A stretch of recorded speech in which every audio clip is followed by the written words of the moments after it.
Hey everybody, Economic Ninja here. I hope you are doing great. We're going to talk about car sales. We're going to talk about Tesla. We're going to talk about the fact that Tesla can't sell cars. I know it sounds crazy because I talk to the guys at Tesla and they're like, we're selling cars. I'm like, yeah, but really, are you? Yeah, we are. Are you? Yeah. You had to lower your price 4 times. Well, yeah. You also had to extend the the amount of time it takes someone to pay off a Tesla from 5 years to 7 years. Okay, yeah. But they do believe they're selling cars. And are they selling cars? Yes. Are homes selling? Yes. But the question is, at what pace? The velocity. How many transactions are happening as compared to what used to happen during the pandemic? Okay, so here's the point. Got a great story out of Zero Hedge. It is entitled, Tesla China Sales Fall 31% Sequentially as BYD Continues Growth. Here's the deal.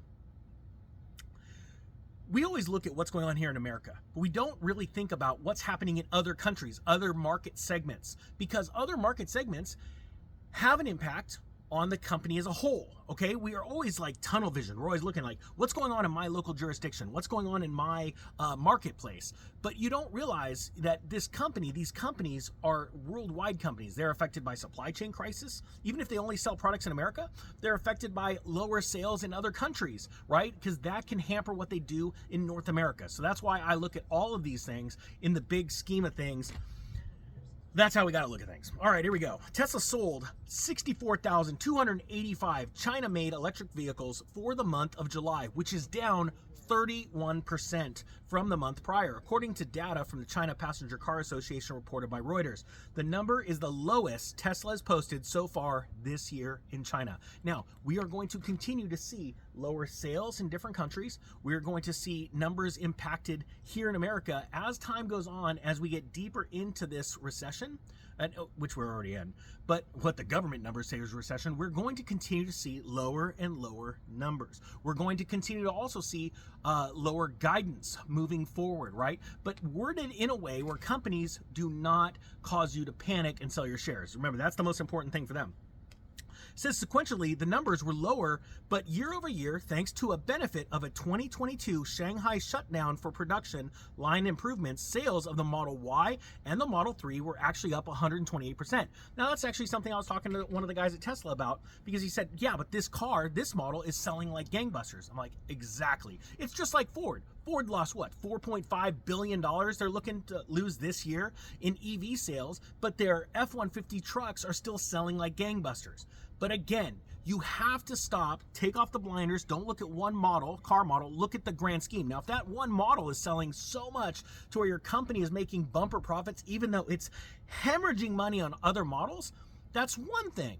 But I do not think that's the case. And so we, as eternal optimists, as human beings, we tend to focus in on the good and not focus on the bad. And that's where real leadership comes into play, when we're at the helm of our companies and we're looking at like, all right, yeah, that's going great, that's going great. I want to know what's going wrong because I want to fix or cut those arms of the company off. That's what good leadership does, right? We get rid of the bad apples and then we focus on the good. But we've got to also be looking at what's going wrong.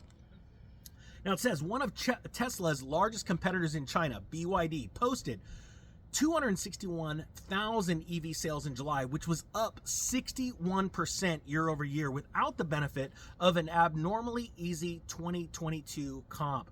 As Bloomberg notes, BYD has now surpassed Tesla in global EV sales effective last year.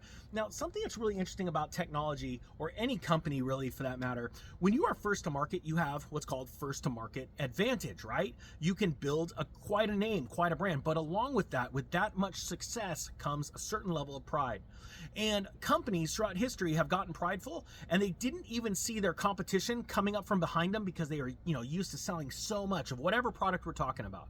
But then all of a sudden, it's like they get smacked in the face with reality when their competitors blow right past them. And we see this over and over and over again. One of the prime factors I've seen in companies that are about to lose massive market share to their competitors is the ones that get so cocky where they don't want to deal with good customer service. They absolutely lose customer service. They were great in the beginning because they were trying to build market share. They're bending over backwards to help people, and then they lose that customer service. I myself tried to get a Tesla solar panel system on my house, and it was absolutely mind-blowingly difficult. It was absolutely insane. It was pretty much just sign here and you're just going to deal with whatever price we give you. They very, very not user-friendly, let's say, their website. And so I've heard the same thing, similar things with the cars. Now, I haven't bought a Tesla. I've driven on them. They're fast, but I like oil and gas. I don't know why, but there's just something about a real sounding motor that just gets me going. Sure, yeah, if you guys want to have electric car races, let's go do it. I'll even drive them. But my point being, drive the electric car in the race. But my point being is that that's its own class. It's a totally different, beast. But hopefully you see my point. These companies get completely blown out of the dust, out of the water, even though they were first to market, because they get a little too prideful. Some Twitter X users have asked questions about whether demand in China could be drying up, posting that the company was offering a referral program for Model 3 sales for the month of August. Very important. When we start seeing incentives and price drops, it's because they can't sell. Also, when you see what they just did with going from 5-year loans to 7-year loans, it's because they can't sell the cars. They need to give incentives or the ability for someone to even be able to buy their car through the proper financing channels. The drop-off in July will have Wall Street watching Tesla's China numbers closely heading into quarter 3. June looked like it held more promise for Tesla, with the automakers posting 74,000 vehicles sold and 19,000 units exported, solidifying a 20% sequential rise for the EV maker. But at the end of Q2, Tesla posted over 466,000 deliveries for the quarter, ahead of Bloomberg's consensus estimate of 448. The auto manufacturer produced 479,000 vehicles in the quarter, exceeding estimates of 456. But here's the problem. Again, we deal with seasonal sales. We always know that the reason why car companies or manufacturers come up with these massive incentives in December are for 2 reasons. Because they want to get rid of the prior year's model and make room for the new year. But also on top of that, they know that sales are so bad during that time. As the weather gets colder, people get back into the school grind, kids are going to school, things like that. They know that they have to figure out ways to incentivize or force people to get down to that dealership. So you have to remember, when we're seeing high sales in May and June, just like home sales, we're like, oh, there's this bump. It's a dead cat bounce, because it's just the people coming out normally and buying when they normally would. And that's what blows me away in this world. We have to think more globally. When companies like Tesla start seeing slower sales in China, remember, that hits their bottom line in the US as well. That's money that's being lost, that's still paying employees. And we see companies during recessions do these regressions and pullbacks where they start closing certain arms. And I'm not saying Tesla's going to do this, but certain segments of the world, they go, okay, we're not going to do business in this country anymore, or we're going to move manufacturing to this country to save money, right? Or we're going to have to lay people off in this country. Point being is that when you see all of these things happen, it's the bigger picture, the global picture of what's happening in the auto market. And that honestly is leading to an awesome opportunity to buy cars and sell cars, quite frankly. I can't wait to do it. Guys, I hope you got something out of this. Thank you so much for watching. The Economic Ninja is out.